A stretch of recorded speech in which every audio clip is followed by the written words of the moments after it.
Bonsoir à tous, merci d'être là ou d'être en cours d'arrivée. Ça se dit pas du tout en cours d'arrivée, mais bon, c'est pas grave. Je m'empresse d'inviter Olivier Liron, mon acolyte préféré, et nous allons donc commencer cette causerie, cette 5e causerie de l'été. Et cette fois-ci, vous êtes les invités de cette causerie, puisque cette semaine, on a décidé en fait d'ouvrir cette causerie aux questions sur les ateliers, sur l'écriture, sur la démarche de l'écriture, les impasses qu'on peut rencontrer, les questions qu'on se pose, et puis parfois on écrit, on est un petit peu seul dans son coin, et c'est toujours agréable et rassurant, ou voilà, intéressant en tout cas de confronter notre propre démarche et nos propres apories avec celle des autres. Et puis, je ne trouve pas Olivier. Ah, c'est vrai que ce concept-là est quand même assez particulier. Voilà, donc on va parler de tout ça, de l'écriture. Si vous êtes ici, si ça vous intéresse en tout cas la causerie, c'est sans doute parce que vous aimez écrire. Que écrire est peut-être au centre de votre vie, ou en tout cas une activité et une activité, une démarche qui a du sens pour vous et qui ne va pas toujours de soi, et donc qui nécessite parfois d'aller puiser ailleurs d'autres témoignages, de s'interroger, de partager des expériences. Et alors là, je suis en train de faire... Je parle tout en essayant de trouver Olivier dans cette liste, et je vois pas pourquoi je ne le trouve pas. Voilà, hop. Voilà, Olivier, hop, qui va arriver. Je me sens toujours un petit peu démunie là quand même quand je suis toute seule. Salut Clarisse, bonjour à tous. Salut. Ça va? Oui, très bien, et toi? Ça va très bien, merci. Donc ça fait 5 minutes que je parlote en accueillant tous les participants de cette vidéo. Et je Bonjour à disais tous. juste que s'ils étaient là, c'est sans doute parce que l'écriture est quelque chose qui les intéresse ou qui les passionne, ou une activité voilà, je sais même pas si on peut qualifier ça d'une activité, mais en tout cas quelque chose qui est en ce moment au centre de leur vie. Et tout l'intérêt de cette causerie, c'est justement de partager nos expériences, nos points de vue, d'en discuter librement et de discuter de l'aventure qu'est l'écriture. Moi, je considère que c'est une aventure parce que c'est à la portée de pratiquement tout le monde, mais on ne sait pas où ça va nous mener. Et parfois, c'est pas là où on l'attend qu'on rencontre les adversités qu'on redoutait. Et c'est justement ça qui fait que c'est à la fois excitant et parfois aussi retors. Voilà. Je sais pas ce que tu en penses, toi, Olivier. Ouais, c'est difficile, ouais. C'est difficile, je fais... Tu m'entends bien là? Ouais, je t'entends. Très bien. Bah oui, comme toute aventure, il y a quand même un certain nombre de difficultés qu'on rencontre sur la route, comme un périple un petit peu. Alors là, je m'entends je m'entends un petit peu en réverbération. Ah, ça, Voilà. c'est très désagréable. Mais en tout cas, je t'entends très bien. Et bah, tout à l'heure, je réfléchissais à ça. Qu'est-ce que c'est qu'un voyage? Qu'est-ce que c'est qu'un... Il y a ce joli mot qui est tribulation. Ouais, c'est très joli. C'est vrai que à chaque fois que je commence un livre, là je suis en train d'écrire mon 3e roman, et c'est vrai qu'à chaque fois, on est dans un processus qui est semé d'embûches, et tout le sel aussi de savoir comment déjouer ces obstacles pour, euh, pour arriver à trouver ce qu'on veut peut-être dire, parce que en fait la conception du roman n'est pas toujours préalable à l'exécution. Parfois Mm. c'est en faisant qu'on trouve réellement ce qu'on cherchait à dire. Donc, oui, j'imagine qu'il doit y avoir pour chaque participant aux ateliers, chaque personne qui est dans une démarche d'écriture ou qui a envie d'être dans cette démarche, des obstacles différents. Et Et justement, par rapport au fait d'avoir une idée préconçue de ce qu'on veut écrire, quand on a un désir de roman ou un désir de livre, souvent c'est une sorte de fournaise dans notre tête. On peut avoir plus ou moins l'idée du thème, les personnages, l'atmosphère, parfois le dispositif narratif, mais c'est rare qu'on ait tout ça en même temps. Il y a souvent quand même une grande ligne qui va prendre le dessus. Et alors, par exemple, toi, est-ce que pour toi c'est une source d'inquiétude de pas avoir tous les éléments en tête, clairement définis, quand tu te lances dans l'écriture d'un livre, ou au contraire, est-ce que c'est pour toi, comme tu disais justement, ça, le sel et ce qui te donne envie d'aller plus loin? oui, c'est ça, c'est un jeu. Après, ça reste un jeu très sérieux, disait Mallarmé, mais un jeu quand même. Et c'est vrai qu'on ne sait pas à l'avance sur quoi on va tomber. Parfois, on imagine qu'on a une très bonne idée, par exemple, et que c'est pas du tout une bonne idée parce que ça nous bloque. C'est un projet de roman qui, tout de suite, au bout de quelques pages, bon, ça donne rien. Je sais pas, toi, si tu as une sensation comme ça de trouver au fur et à mesure de l'écriture, ou si Alors, ouais, l'idée s'impose et qu'ensuite, elle ne te quitte pas. bah c'est ça en fait, c'est que les idées, c'est pas ce qui manque entre nos deux oreilles, même du matin au soir et toute la nuit, ça cogite. On a souvent quand même énormément. Chaque individu est quand même une espèce de marmite d'idées. Mais qu'est-ce qui fait qu'une idée se transforme en désir suffisamment tenace pour mener tout un travail d'écriture de longue haleine? Qu'est-ce qui fait qu'une idée va prendre le dessus et embarquer le travail romanesque, le travail littéraire? C'est ça en fait. Et comment on distingue une idée sympathique, sans doute géniale, parce qu'au moment où elle fleurit dans notre esprit, on la trouve toujours géniale, mais qu'est-ce qui va la distinguer d'une idée qui va devenir plus qu'une idée, qui va devenir un fil conducteur au sens propre du terme? Comment on distingue ça? Oui, il y a des idées qu'on trouve à 2 heures du matin. On note c'est François Truffaut qui raconte cette anecdote. Je crois que un soir, il a une idée géniale. Alors, il est sur le point de s'endormir et donc il prend son carnet. Il est dans cette somnolence un peu intermédiaire entre la veille et le sommeil. Et il écrit cette idée géniale qui va vraiment, c'est le film qui va révolutionner le cinéma. Il a le pitch, c'est très clair dans sa tête. Il est 2 heures du mat, il va absolument pas l'oublier le lendemain. Donc, il le note dans un carnet et il raconte qu'en se levant le lendemain, il ouvre le carnet, il dit quelle était cette idée géniale, et c'est un homme tombe amoureux d'une femme. Ouais, bah C'est il une en a idée, fait en là, effet un voilà, chef-d'œuvre. absolument d'une banalité terrible.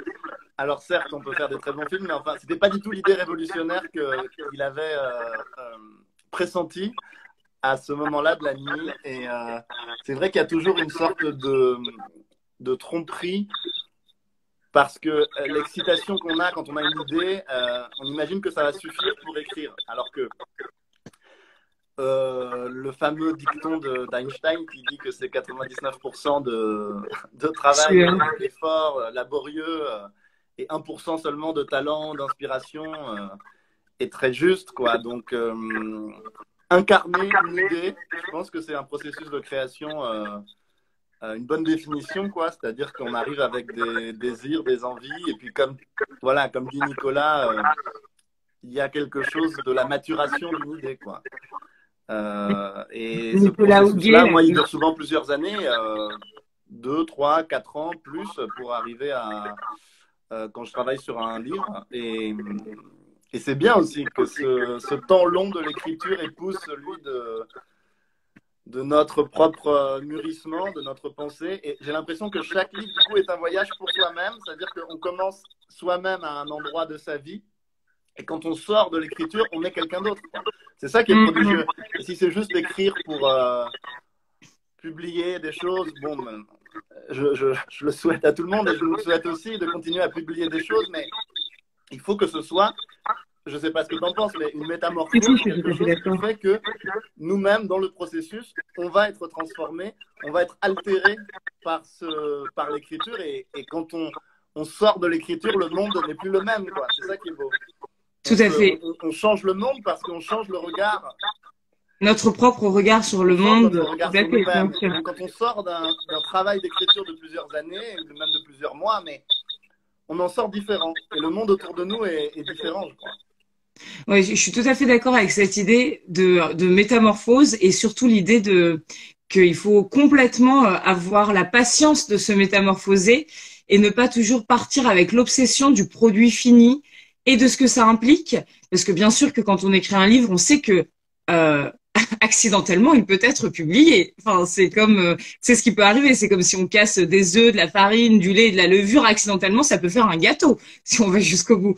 Mais en fait, bien sûr que ça peut être justement parfois l'intention originelle de faire un livre, mais cette intention, elle est parfois tellement écrasante, et en plus, dedans, dans cette intention, il peut y avoir aussi beaucoup d'enjeux loin, qui sont très loin de la création, de la beauté de la créativité. C'est-à-dire, il peut y avoir beaucoup d'ego, beaucoup de, ce qui n'est pas du tout condamnable, hein, parce que je veux dire, moi, la première, je mets beaucoup d'ego dans ce que je fais, parce que je suis un être humain absolument faillible, imperfectible, et que l'ego est quand même une grosse machine qui nous mène par le bout du nez.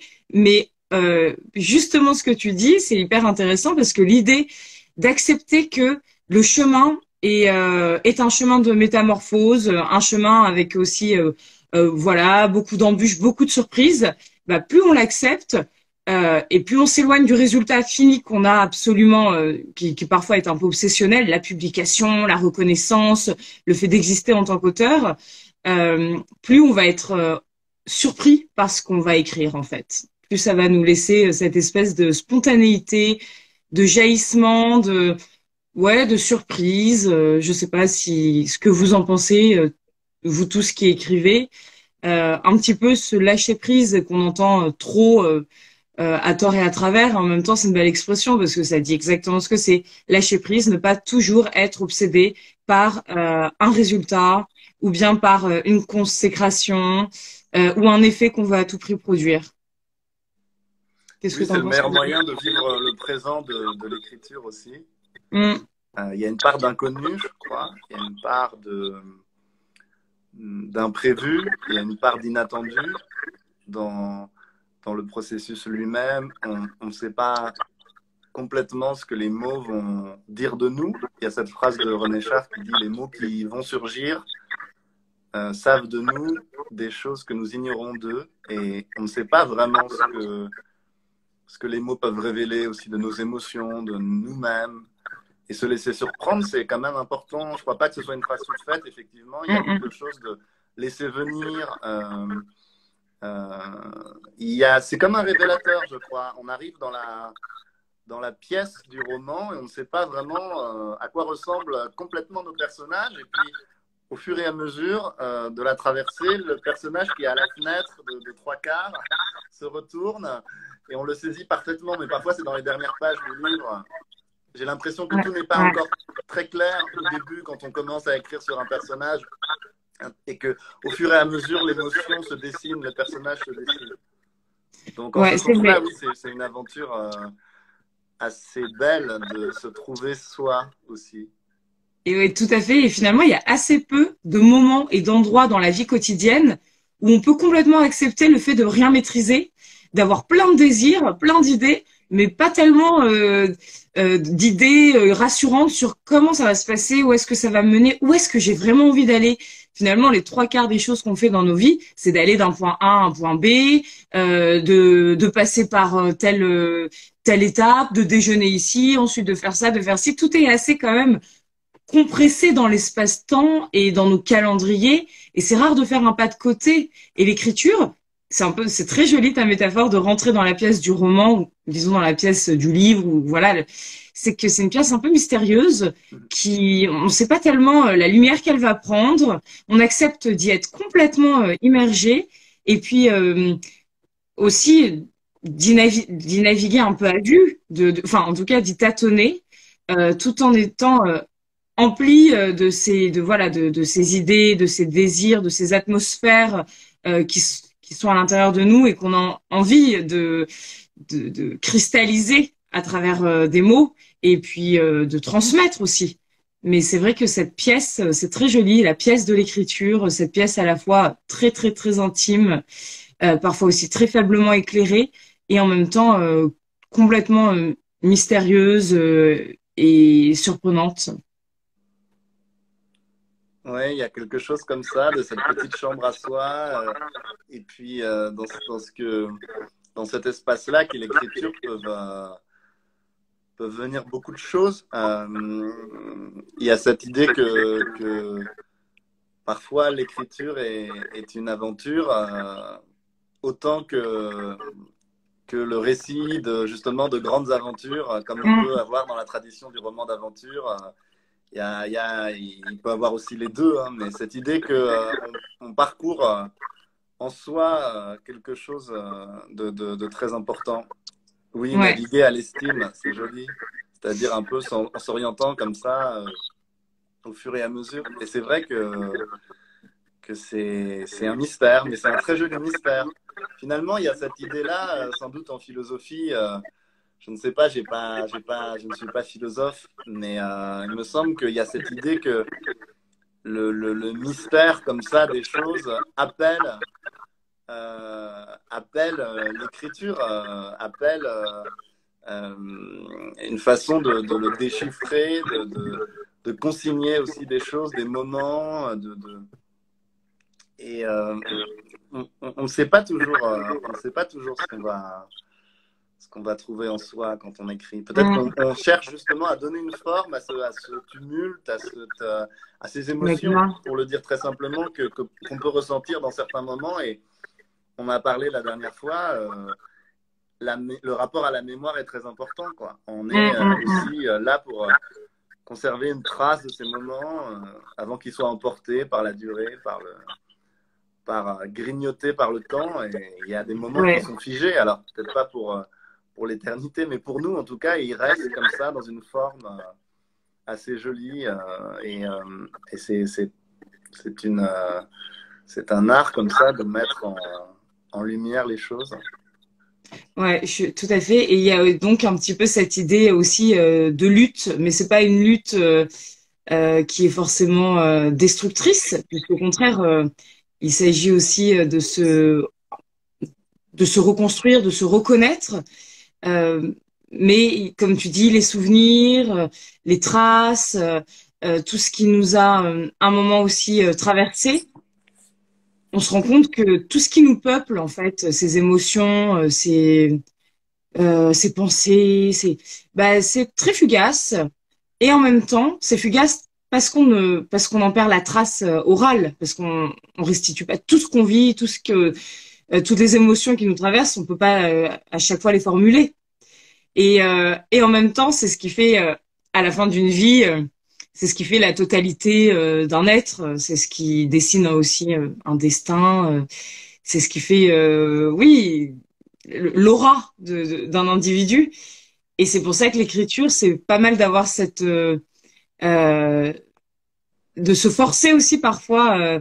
Oui, exactement, Nicolas Houguet qui dit c'est un selfie d'âme. C'est très joli. Ouais, c'est vrai que c'est une très belle figure. C'est un peu un selfie d'âme.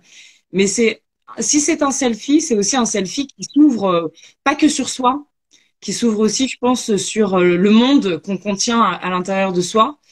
L'idée qu'en fait, on peut avoir toujours tendance à regarder à l'extérieur, le cosmos, la géographie, l'histoire. C'est vrai que c'est fascinant tout ce qu'il y a autour de nous. Et moi, personnellement, c'est en écrivant que je me suis rendu compte que il y avait peut-être tout ça à l'intérieur de moi. Pas parce que je suis quelqu'un d'exceptionnel, mais parce qu'à l'intérieur d'un individu, c'est quand même très, très vaste et très précieux. Et je vais citer un auteur qui est très, très décrié, mais que moi, j'aime beaucoup poétiquement et j'aime beaucoup sa sensibilité. C'est Drieux-La Rochelle. J'aime beaucoup Le Feu follet et Récits secrets. Et mis à part vraiment toutes les considérations qu'il peut y avoir autour de son implication en tant que citoyen qui sont tout à fait condamnables, le poète me touche. Et dans Récits secrets, il dit il y a quelque chose en moi de plus précieux que moi. Et cette phrase, elle m'a complètement hypnotisée et happée. Et c'est vrai, je me suis dit, qu'est-ce qu'il peut y avoir à l'intérieur de nous de si mystérieux et de si précieux? Et comment le préserver? Comment le transmettre sans tomber dans la mégalomanie? moi, je pense que ce qu'il y a de précieux en nous, c'est pas notre petite singularité qui est aussi très précieuse, mais c'est justement ce qu'il peut y avoir de beaucoup plus vaste que notre singularité et ce qu'on contient de beaucoup plus cosmique et voilà. Je sais pas ce que tu penses de ça, Olivier, ce que vous. Ouais, ça me parle beaucoup, ça me parle beaucoup. Alors c'est vrai, alors oui, alors bien sûr, oui, Drieux-La Rochelle, très très grand écrivain, hein, quoi qu'il en soit. Et puis, oui, moi j'aime beaucoup ce film Le Feu Follet qui est adapté aussi par Louis Malle avec Maurice Ronet, c'est un de mes films préférés. Et Ouais, c'est moi vrai que aussi. c'est un itinéraire complètement tragique.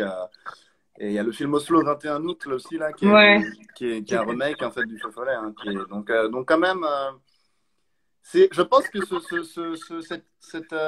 d'ailleurs, cette figure-là de l'artiste ou de l'écrivain en but à son propre, c'est quand même intéressant. Alors on peut dire oui, mais alors là, c'est du tourment, etc. Mais c'est intéressant, pourquoi? Parce que il me semble que, en fait, quel que soit le degré de noirceur, on est quand même, dans tous les cas, quand on écrit, la première chose, c'est d'être confronté oui, oui, oui, de grands films. Et on est confronté en fait,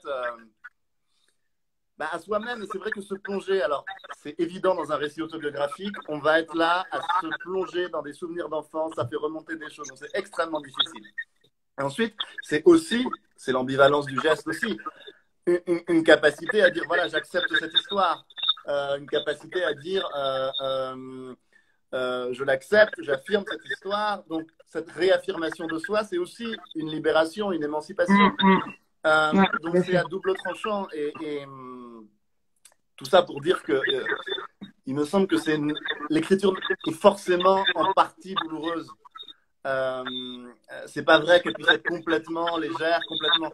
Mais c'est en allant chercher dans les ténèbres qu'on va apporter de la lumière. Donc ça ne veut pas dire que le récit lui-même va être noir. Il y a énormément d'exemples de romans où d'une drôlerie infinie dont l'auteur s'est donné la mort quelques années plus tard. Hein. Donc il faut vraiment faire la différence, je crois, entre le processus et le résultat.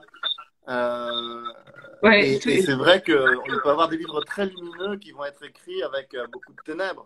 Il y a un très joli poème, moi je lis beaucoup de poésie de Eugène Guillevic, et le poème de Guillevic s'appelle Je t'écris, ou J'écris. Et il dit qu'il écrit, alors c'est une poésie très très lumineuse, très très très très incandescente, très pure, et il dit qu'il écrit sur un mur qui est dans le noir, et que sur ce mur, à force d'écrire, il voit son visage dans le noir, et puis à force d'écrire sur ce mur, son mur à lui, son mur, sa propre part d'ombre, il fait apparaître en fait le visage de l'autre. Et il dit même, finalement, ce n'est pas sur mon mur que j'écris, mais c'est sur ton mur que j'écris. Et que, en puisant en nous, on va chercher des émotions, des expériences qui sont universelles. Et concrètement, quand on aborde une thématique intime, on va faire résonner cette expérience-là vécue avec des... Bonjour Carole. Avec des expériences universelles. Et quand je raconte, par exemple, dans un dernier livre, le harcèlement scolaire, par exemple, ce qui est évident, c'est que c'est pas intéressant uniquement par rapport à ce que moi j'ai pu vivre. C'est intéressant parce que c'est exemplaire de la manière dont une société va exclure un certain nombre de personnes. Voilà. Et en même temps, si je ne partais pas de cette expérience vécue, c'est ce qu'on disait au départ, l'idée ne pourrait pas s'incarner dans quelque chose, dans un récit. Donc, faire le récit, c'est incarner et c'est relater, comme on dit, relater, faire le récit de quelque chose. Et c'est aussi relater, se mettre en relation, ouais, puisque parler de soi, c'est parler des autres. Donc, souvent, je me pose moi-même la question, hein, pour être honnête, je me dis, mais est-ce que ça vaut le coup de souffrir autant quand on écrit? Et je pense que ça vaut le coup parce qu'en fait, ça vaut le coup si on le considère comme une démarche vers l'autre, pour l'autre. Je vais raconter quelque chose à quelqu'un quand même. Je vais partager quelque chose. Alors, pour toi, ça vaut la peine quand on identifie cette zone un petit peu de douleur qui nous anime. ça vaut la peine d'aller vers elle en fait, grâce à l'écriture d'accueillir cette douleur, cette histoire douloureuse ou Pour la cette traverser, ouais. difficulté, cette difficulté à exister qui n'est pas permanente heureusement, mais qui parfois est assaillante. Ça peut être un point de départ, ça peut être une invitation à écrire et surtout une invitation à ne pas rester cloîtré dans cette souffrance, puisque Exactement, c'est pas un justement, point d'arrivée pour moi. C'est pas un point oui, oui, d'arrivée, oui, on n'écrit pas ouais, tout pour à fait. souffrir. Mais c'est un point de départ parce qu'on écrit avec tout ce qu'on est. Heureusement. Donc on va prendre toutes nos émotions et justement, parfois ça marche, parfois ça marche pas, mais on va les transformer, les transfigurer et d'une émotion initiale qui peut être aussi négative, qui peut être de la tristesse, qui peut être de la colère, qui peut être de la peur. On peut faire autre chose, on peut faire de la vie, on peut faire de la révolte, on peut faire une lutte, on peut faire de la poésie. Donc, il y a aussi un processus de transformation, presque une forme de résilience à travers l'écriture qu'on peut trouver. Mais il faut accepter le temps aussi de ce processus pour qu'il puisse faire son effet. Bien sûr, oui. Là, on parle beaucoup quand même d'écriture comme un outil assez thérapeutique. Alors, même s'il faut faire attention aux mots qu'on emploie, c'est quand même un outil qui nous permet de passer par plusieurs états de nous-mêmes. Et puis surtout, au début et à la fin d'une démarche d'écriture, on n'est pas censé être tout à fait la même personne, du moins si on a été honnête avec ce qu'on est au moment où on commence à écrire. Et là, c'est un point, je pense, important, c'est que je pense que on peut se détourner de cette honnêteté quand on est obnubilé par l'idée de faire quelque chose de précis ou de créer un effet ou d'imiter quelque chose. Et parfois même, on s'en rend même pas compte, mais on peut avoir tellement d'influence ou tellement de désir voilà, d'écrire ce livre-là, bon, par exemple, tu vois le livre de Stig Dagerman, Notre besoin de consolation est impossible à rassasier. C'est un livre qui, je pense, qui plaît à tout le monde, ce livre. Il est d'une noirceur incroyable. Le type s'est tiré une balle. Je sais pas s'il il s'est suicidé comme ça, mais bon, je dirais, il est d'une noirceur incroyable. Et en même temps, le premier truc qu'on dit, c'est pas qu'il est noir, c'est qu'il est extrêmement puissant et lumineux.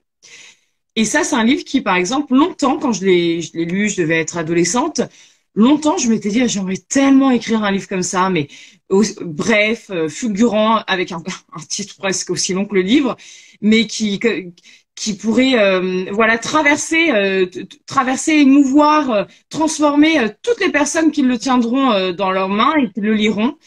Et, et après, j'en suis arrivée à me dire, mais c'est très beau, c'est un bel hommage qu'on fait aux écrivains qui nous ont émus à chaque fois qu'on a envie d'écrire un livre un petit peu comme eux. Et en même temps, il faut aussi abandonner l'idée que ce qui nous a éblouis va nous guider. Je pense que dans l'écriture, c'est bien aussi de renoncer à avoir des modèles et des maîtres. Voilà, en tant que lecteur, c'est super. En tant qu'écrivain, je pense qu'il faut se dire non, mais je suis le premier homme, je suis la première femme de mes émotions, de mes pensées face au monde. Le monde n'est peut-être pas né avec moi, mais là, il naît avec moi sous mon regard et j'accepte cette espèce de virginité et cette relation complètement inédite, peut-être un peu candide, mais d'aller à fond dans cette espèce de candeur pour retrouver un état euh, exempt de tout conditionnement, de toute référence, et même de l'imaginaire collectif qui nous cloisonne beaucoup trop. Je sais pas ce que tu en Ouais, penses, toi, Olivier. oui, Salut, complètement. Pao. Bah, il y a quelque chose oui, de l'ordre d'un rêve d'enfant quand on écrit, quoi. Il y a un petit peu, voilà, la littérature est un rêve d'enfant, plus ou moins réalisé à l'âge adulte. Il y a quelque chose comme ça, toujours de candide, d'enfantin, à se dire, bah, tout a été dit, mais je vais le dire quand même. Exactement.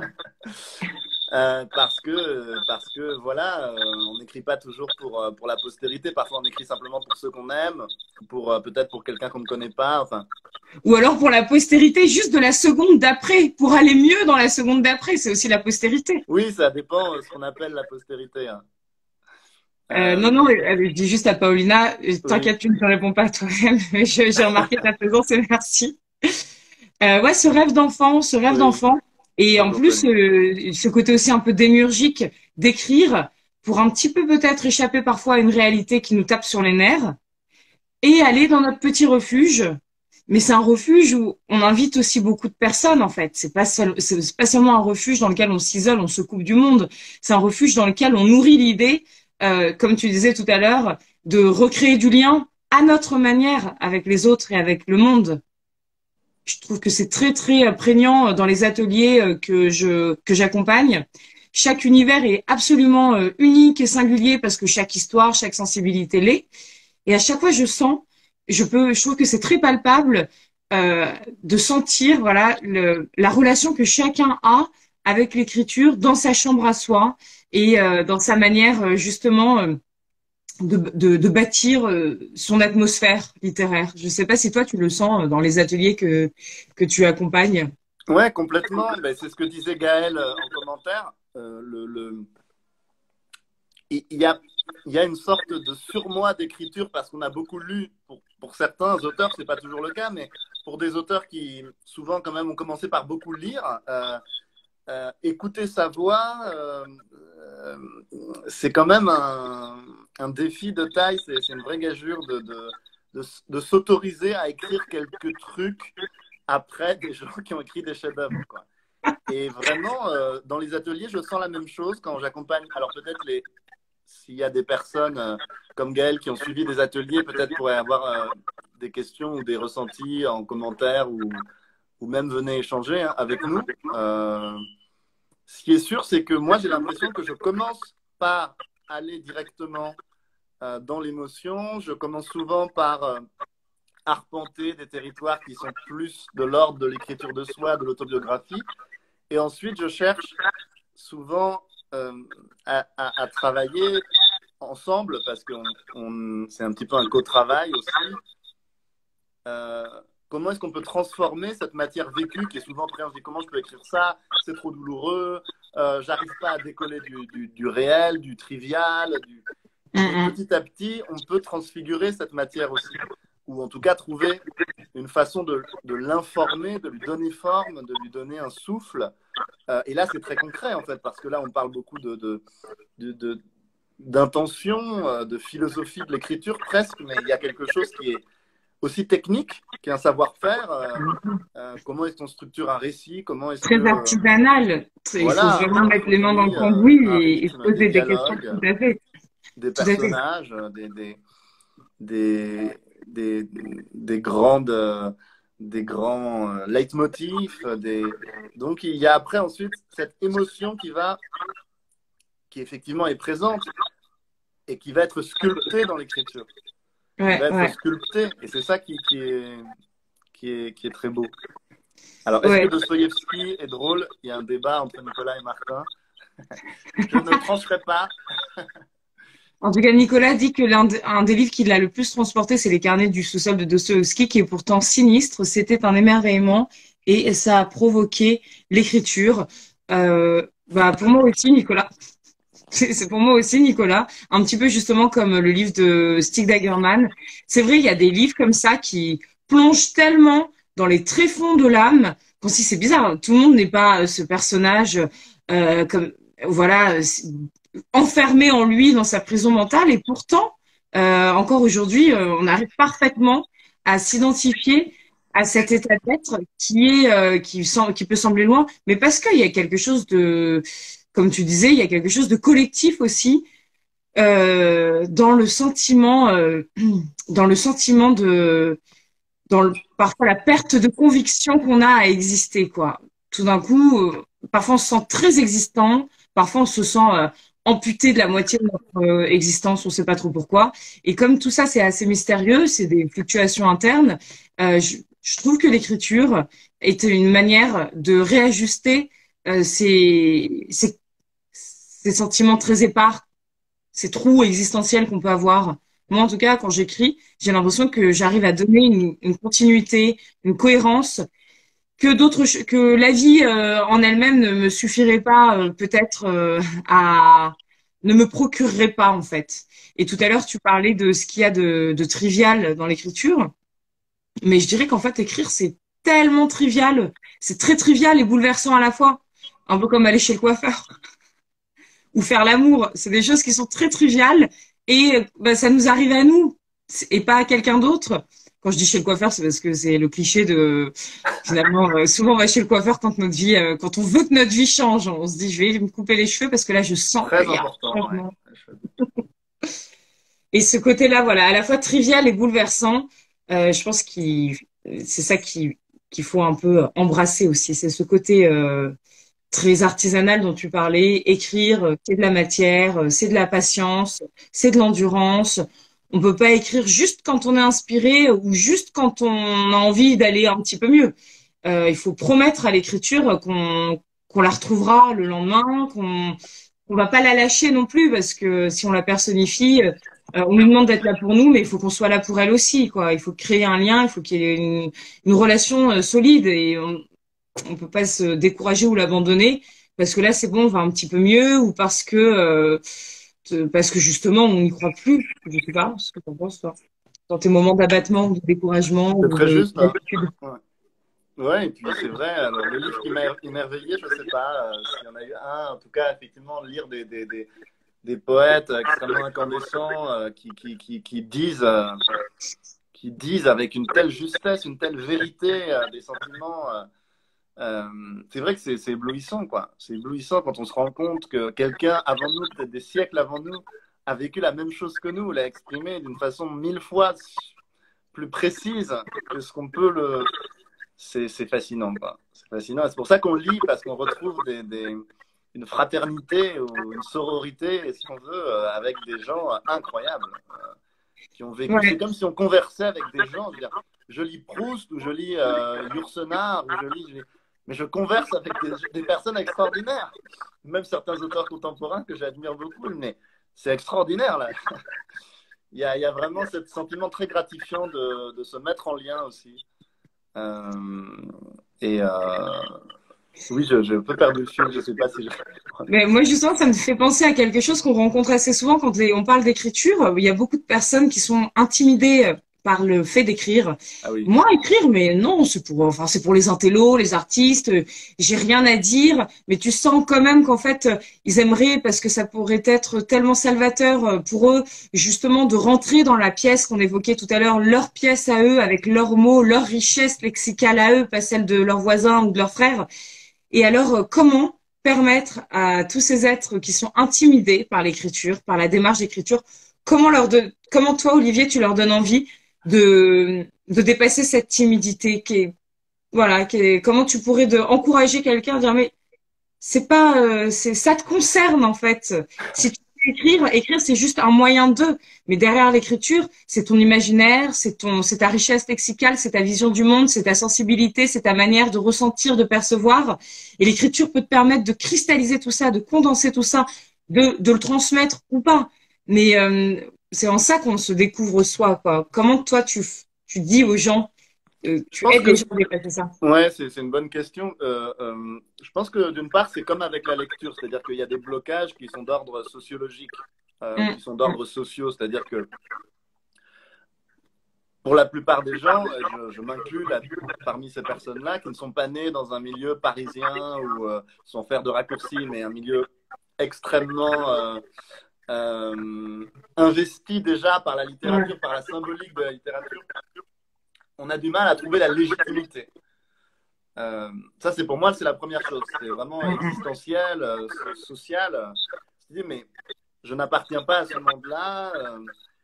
Et puis, après, il y a un deuxième aspect, je pense, c'est qu'effectivement, on se met des barrières mentales, celles-ci, extrêmement fortes, qui sont peut-être provoquées par les premières, hein, mais on se dit, je ne sais pas comment faire. C'est trop personnel, je ne sais pas.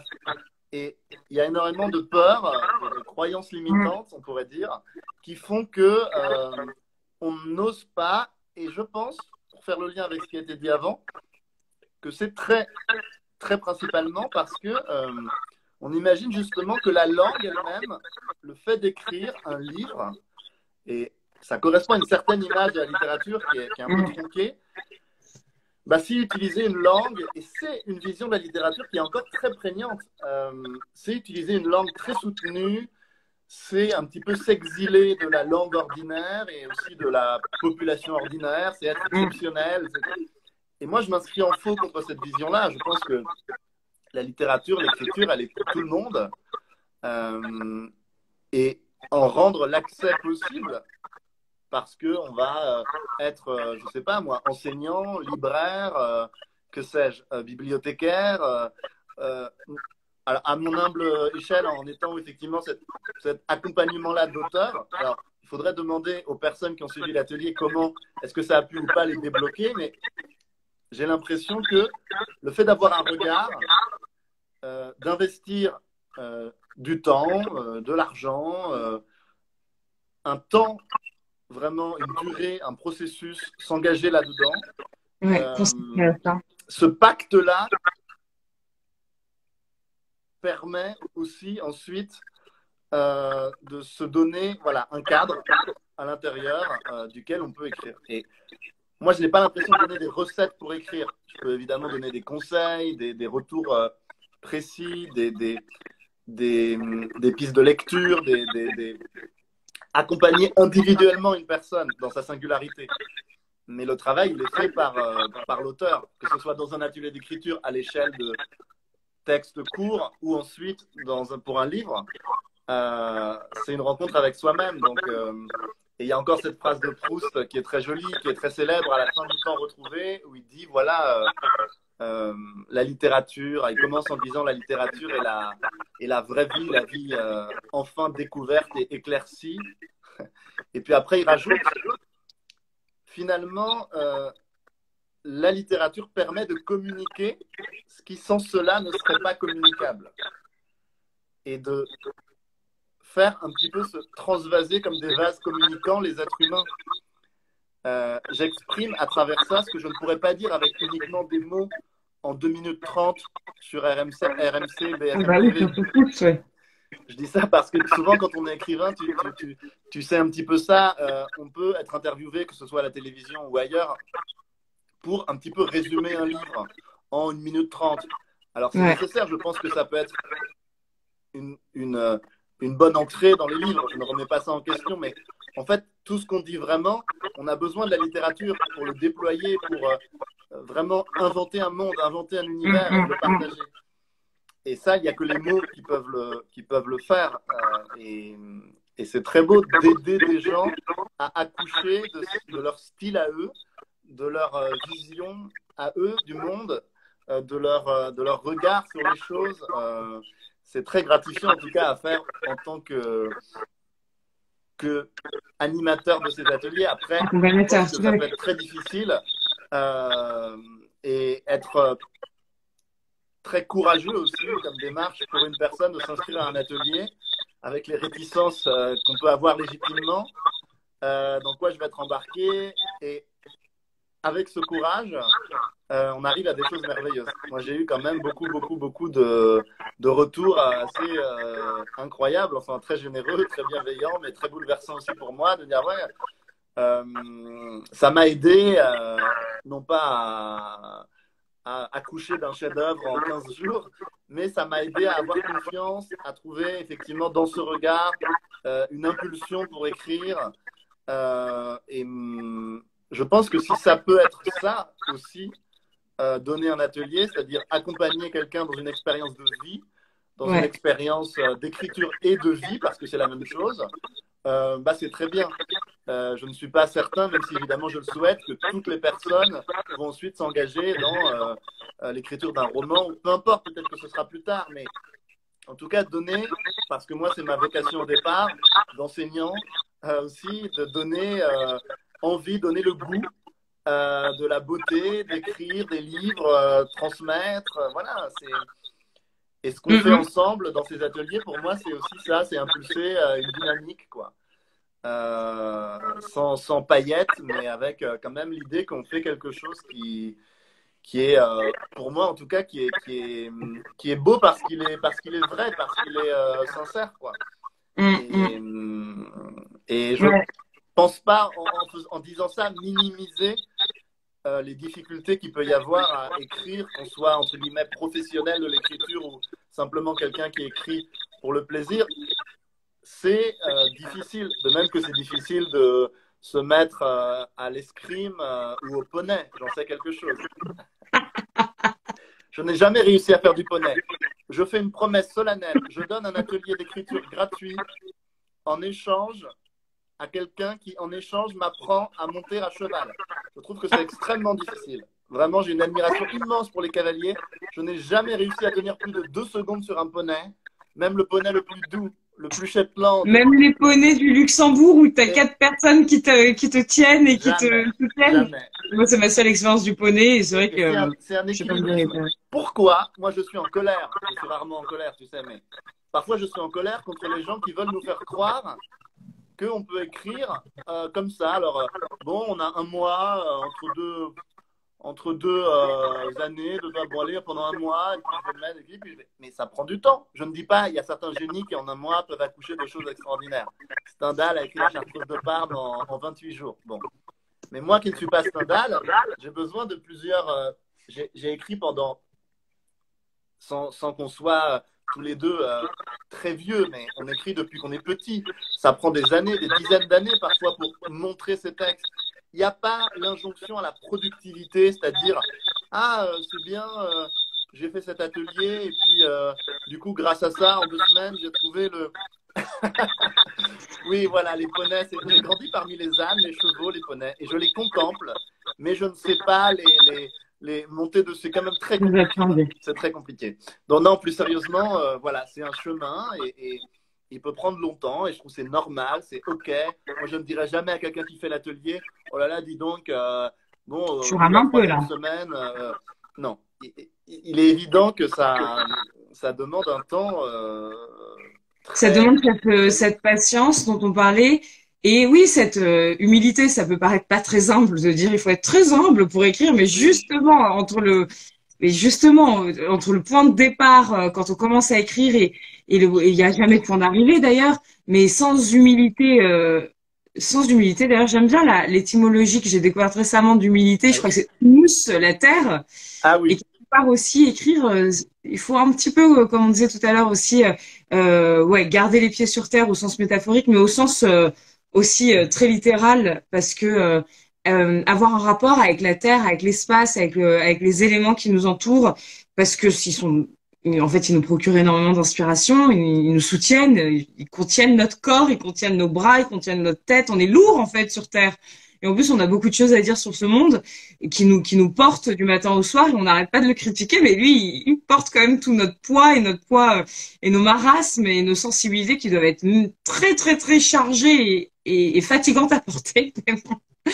Et donc voilà, quand on écrit, il y a aussi cette idée, comme tu dis, tu as raison, quand on commence un atelier d'écriture, de se dire, oui, il y a quelque chose qui me porte, j'aimerais bien atteindre quelque chose, je ne sais pas encore vraiment quoi, mais c'est un peu cliché de dire ça, mais quand même le plus important, ça va être la route, le chemin, parce que c'est là que vont se situer toutes les surprises et les accidents. Et nous, on aime bien les accidents, dans le sens, pas l'accident dans sa Oui, c'est dimension joli. tragique, mais l'accident dans sa dimension de quand l'espace-temps sont capables de te surprendre, alors qu'on a des vies où on veut tellement quadriller l'espace-temps en permanence, on veut tellement les posséder et les contrôler, bah, que finalement on a plus beaucoup de surprises.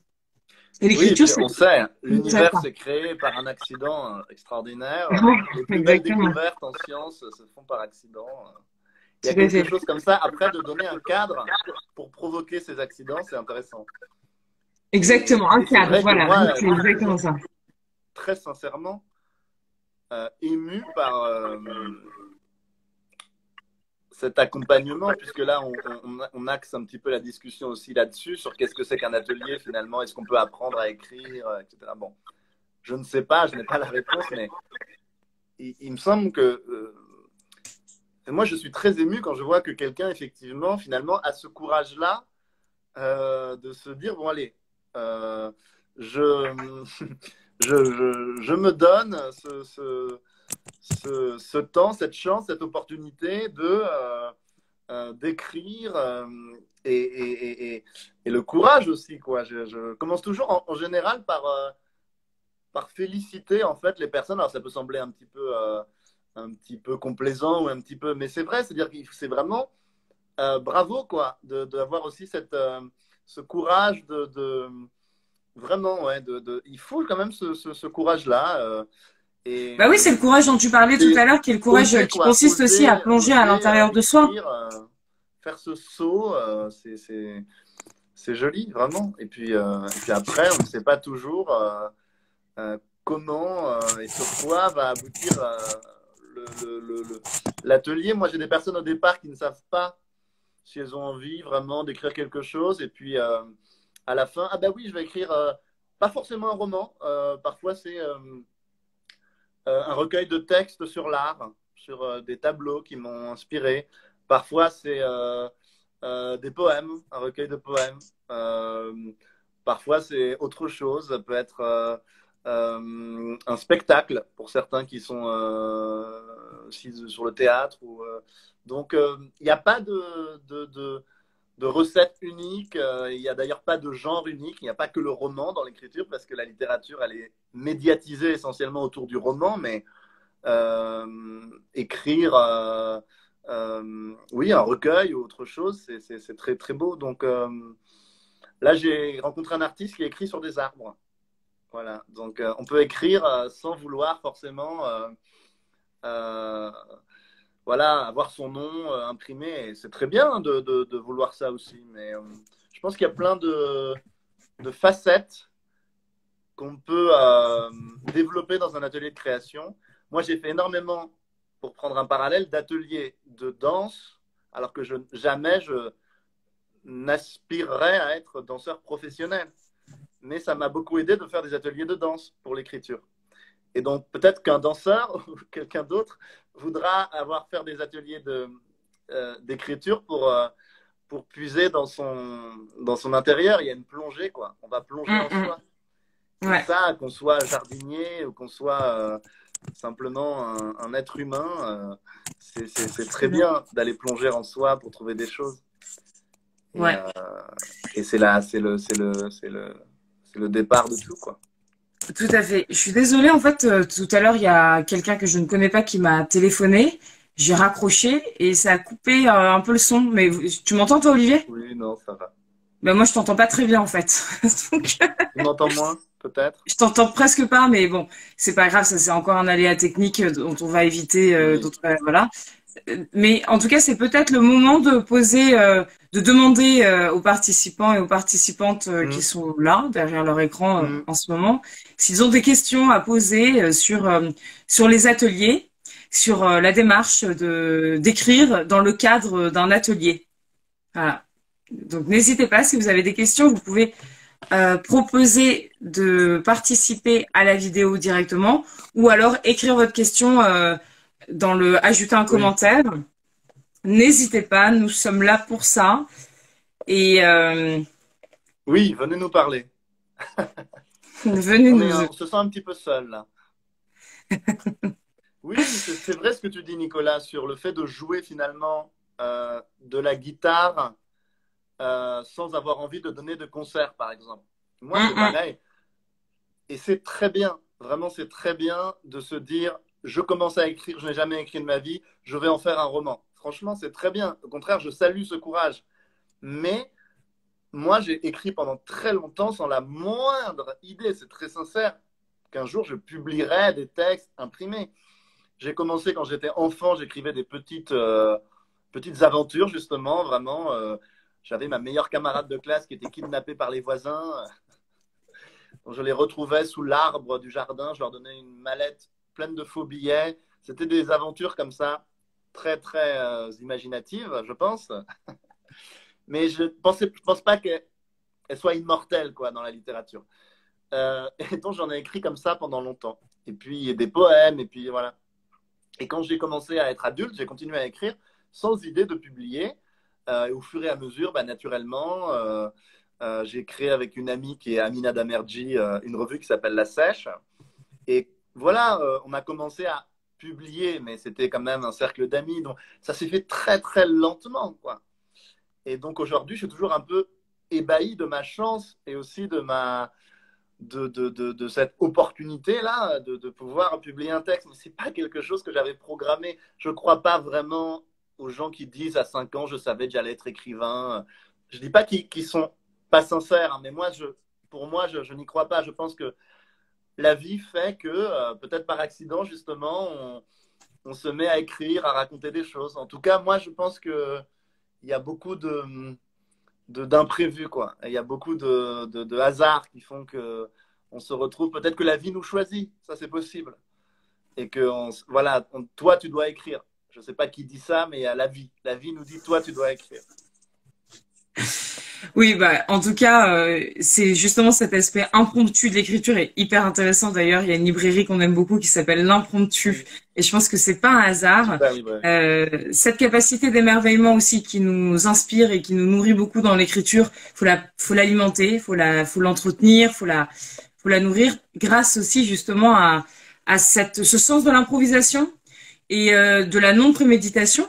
Après, par rapport à, je pense que chacun son histoire avec l'écriture. Moi, par exemple, à 6 ans, je disais que j'allais être écrivain, et puis avant même d'avoir publié un livre, je disais que j'étais écrivain sans aucun scrupule moral. Je me disais, Oui, même si je le dis, c'est que je le suis déjà, et c'est sûr que je vais l'être. L'intitulé va prendre les devants, et donc je vais être, tu vois, parfois ce qu'on formule forge le réel. D'ailleurs, c'est Proust aussi qui dit ça, hein. Ce qu'on dit et ce qui est, je crois, quelque chose comme ça fait partie de ces phrases les plus courtes. Mais d'ailleurs, je l'ai encore raccourci. Mais donc, peu importe, chacun a son expérience avec l'écriture et sa détermination à écrire ou son envie d'aboutissement. Mais ce qui est certain, c'est que il faut accepter le temps long, accepter la surprise, même désirer la surprise et l'accident. Et puis se dire aussi que justement notre matériau quand on écrit, c'est nous, et nous on est quand même notre plus grande énigme. La plus grande énigme qu'un être a, c'est soi-même, je pense. Donc ça peut être que long et laborieux. Après, si on veut écrire quelque chose dont le concept est très très loin de soi et très précis et très dynamique, bien sûr que ça peut être beaucoup plus rapide, circonscrit dans Oui, l'espace-temps. heureusement. Mais la démarche générale de l'écriture, c'est quand même un petit peu s'asseoir face à un peu un gouffre très attirant et répulsif à la fois, un mystère, et c'est le mystère de ah bon, j'existe, mais c'est fascinant d'exister. C'est fascinant d'être, et c'est encore plus fascinant d'être soi, puisque c'est tombé sur moi d'être moi. Mais qu'est-ce que j'en fais alors? Bah j'écris. Voilà. C'est exactement ça, Clarisse. C'est vrai qu'il y a quelque chose comme ça de l'émerveillement presque originel, quoi, de se dire que fais-je en ce monde si vaste, sous ce ciel couvert de nuages ou azuré. Mais c'est vrai qu'il y a quelque chose comme ça oui, d'une interrogation sur le mystère. C'est très beau ce que tu dis. Et puis après, oui, bien sûr. Chacun bien sûr son destin. Moi, je disais que je voulais être poète et pharmacien. Poète parce que j'aimais bien ça et pharmacien parce qu'il fallait quand même assurer mes arrières. J'étais très, très lucide. Mais non, blague à part, c'est vrai que il faut ce qu'on disait tout à l'heure, à la fois l'humilité et l'ambition. C'est un mélange des deux, quoi. C'est-à-dire l'ambition au sens, pas dans le sens négatif, mais de consacrer du temps à quelque chose, d'être déterminé pour arriver à quelque chose. Et l'humilité de se remettre en question en permanence. Même quand on a publié 1, 2, 10, 20 livres, on sait que peut-être le prochain, ce ne sera pas ça. Ouais, à l'intérieur de ça rejoint un peu l'humilité, quoi.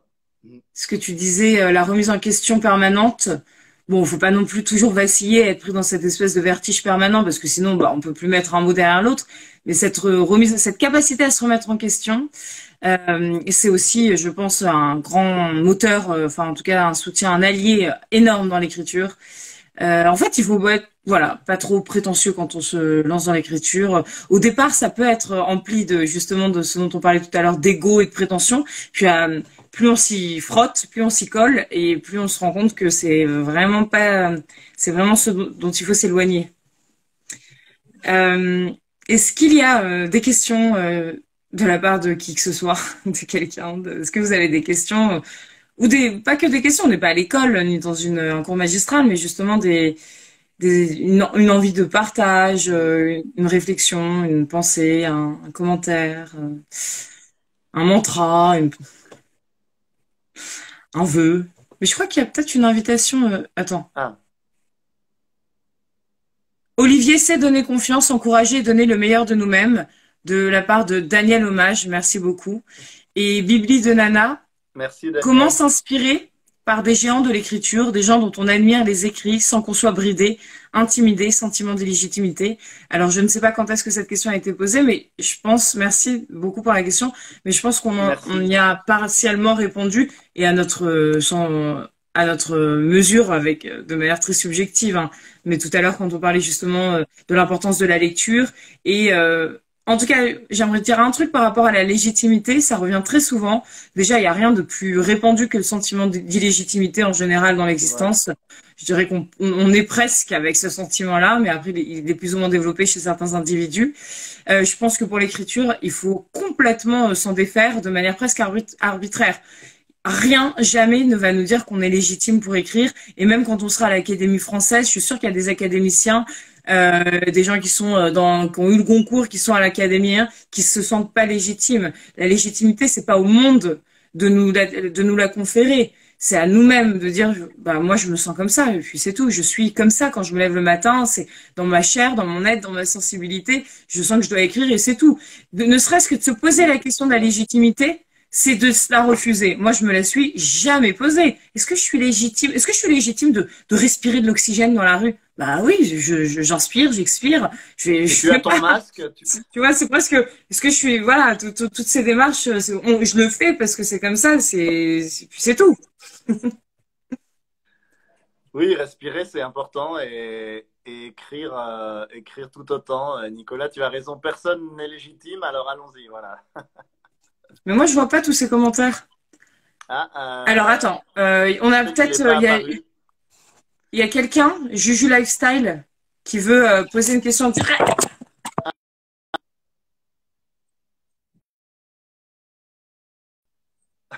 Mon portable est Un tombé. accident, voilà, un accident de portable.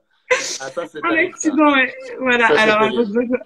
Alors, Julia, on va voir si Ah, elle a une super. question. On va voir si elle peut intervenir en direct. Oui, je veux Julia, poser des questions. est-ce que Julia est là? Salut Julia, ça va? Salut, Salut Julia. Clarisse, salut Olivier. Salut. Bon, vous m'entendez bien ou pas? Ouais, on t'entend, on te voit. Et Ouais, Super. ouais, bah écoute, c'est pour vous dire, je voulais remercier Clarisse et j'ai fait des ateliers avec elle et j'ai fait un atelier avec Julien et je Julien voulais Dufresne-Lamy. Julien Dufresne-Lamy et pour partager l'expérience justement depuis novembre d'écriture. Euh, c'est un aspect qui était important pour moi de me lancer et j'ai eu de très beaux retours de Clarisse qui m'a donné un coup de pied aux fesses pour continuer à écrire. Et l'atelier de Julien était au départ difficile, un peu traumatisant et puis j'ai pas lâché grâce aux encouragements de Clarisse et je suis ravie de la perspective qui m'a été insufflée par Julien. Et je voulais préciser que ce que je voulais savoir, c'est ce que vous allez proposer comme atelier. On t'entend plus, Julia, le micro a dû être coupé. Ouais, oui, pour te dire, je voulais savoir, toi et Olivier, ce que vous allez proposer comme atelier à venir pour la rentrée ou pour le mois d'août. Parce que l'envie est toujours là d'écrire et l'envie de conjuguer d'autres écrits.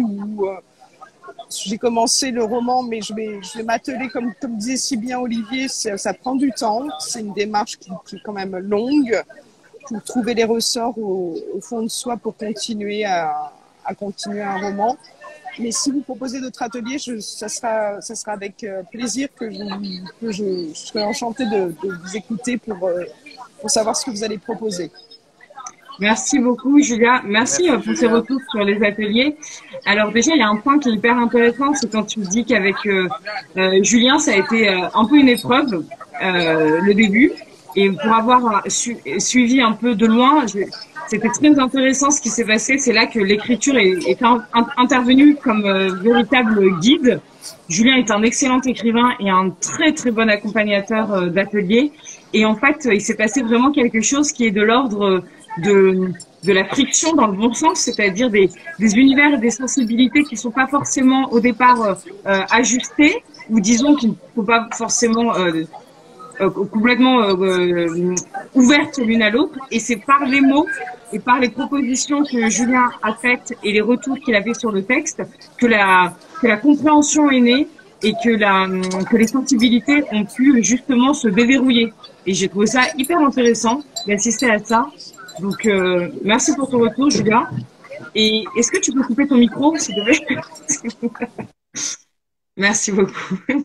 Et par rapport aux ateliers, on est justement avec Olivier en pleine élaboration des nouveaux ateliers. Olivier, on a 3 qui vont débuter en septembre. Bah, d'ailleurs, Olivier, je vais te laisser en parler brièvement parce que on va bientôt, on fera bientôt, on va les annoncer sur la page des ateliers Bohème. Mais en tout cas, il va y avoir beaucoup de nouveaux ateliers animés par de nouveaux auteurs aussi.